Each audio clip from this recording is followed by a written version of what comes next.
In this lesson, we're going to look at absolute value equations. Our first example is a simple case. We have the absolute value of 4x equals 16. To solve, we split off our absolute value into a positive case, where it's 4x equals 16, and a negative case, where 4x equals negative 16. We solve both cases. For the first case, we get x equals 4, and for the second case, we get x equals negative 4. For good measure, we can check to make sure both of these values are correct. Plug them back into your original absolute value equation. In this first case, we plug in positive 4, and you see we get the absolute value of 16 equals 16, which is true. In the negative case, for negative 4, we have absolute value 4 times negative 4 equals negative 16. Equals 16.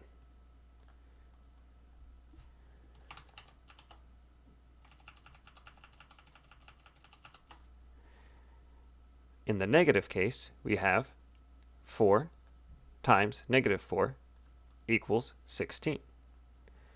Absolute value of negative 16 equals 16. The absolute value makes our negative a positive value, and indeed 16 equals 16. Done. So we found two solutions. Let's take this one step further and investigate what these solutions mean in terms of an absolute value. So let's suppose we're looking at the graph of an absolute value. Let's go ahead and set up our axes. We have our x-axis and our y-axis. We have one solution at negative 4, one solution at positive 4. Because of the nature of the absolute value function, we know it has this V shape where it extends from a vertex. In the case of positive absolute values, in this case we see that there's no term in front, or you could say there's an implied 1 in front. That's a positive value. The positive values always open upwards.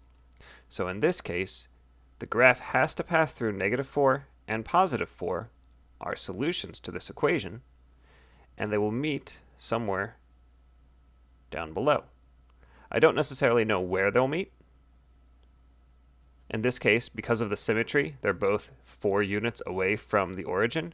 I know that we're going to be symmetrical. But what I don't know at this moment is where they cross my y-axis. That would be a problem for another day. Let's go ahead and look at a second case with a bit more involved in our absolute value. So we have the absolute value of negative 4 plus 5x equals 16. Same as before, you notice we have the absolute value of some expression equals 16. We split that absolute value expression into a negative case and a positive case. I'll start with the positive case on the left and the negative case on the right. We solve each one in very similar fashions, so I'm going to go ahead and solve them both simultaneously. Here we get 5x equals 20, and 5x equals negative 12. We divide by 5, divide by 5, and we are left with x equals 4 and x equals negative 12 over 5. As before, we're going to go ahead and check this. We're going to plug in 4 in this case, so absolute value negative 4 plus 5 times 4 equals 16. Inside the parentheses, we have negative 4 plus 20 equals 16. Absolute value of 16 equals 16. I'll leave it there. That's true. In the negative case, we have to check negative 12 over 5. Absolute value, negative 4 plus 5 times negative 12 over 5 equals 16. Negative 4 plus 5 times negative 12 over 5 is a simple case where the 5's cancel out. So we are left with negative 12 equals 16. Combine our negatives. Absolute value negative 16 equals 16. Absolute value of a negative number is positive, so this is indeed correct. Again, consider what this means in our graphic representation of this equation. If the solutions are positive 4 and negative 12 over 5, these are the values that satisfy the equation where they cross the x-axis. These values meet somewhere down below because our absolute value is positive. Again, we see that there's no value in front, so it's implied to be a positive 1. That positive means our graph opens upwards.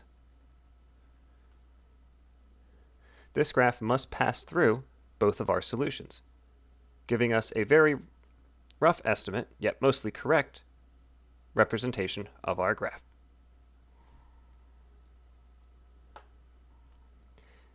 Next up, we have a more difficult case where the absolute value includes some values inside and outside the function. In order to solve an absolute value of this case, we need to first clear away anything not inside the absolute values. To do this, we're going to go ahead and subtract 2. So we get negative 5 times the absolute value, 5m minus 5 equals negative 75.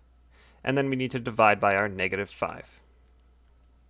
So, absolute value of 5m minus 5 equals positive 15. Again, split up our absolute values. Set up the case where we have 5m minus 5 equals positive 15, and 5m minus 5 equals negative 15. Add 5 to both sides, add 5 to both sides, and we get 5m equals 20, and 5m equals negative 10. Divide by 5 to finish up this problem, and we get m equals 4, and m equals negative 2. As before, we can go ahead and check this. I am confident with these answers, but you can feel free to check them on your own. Let's go ahead and explore the graphical representation of this absolute value equation. We know one solution is on the x-axis at 4, and the other solution is at negative 2. Somewhere in between these points at a symmetrical point, our graph starts. We notice this is our absolute value equation with no negative in front. So we know this absolute value opens upwards. And there you have it, a very rough estimate of our absolute value equation.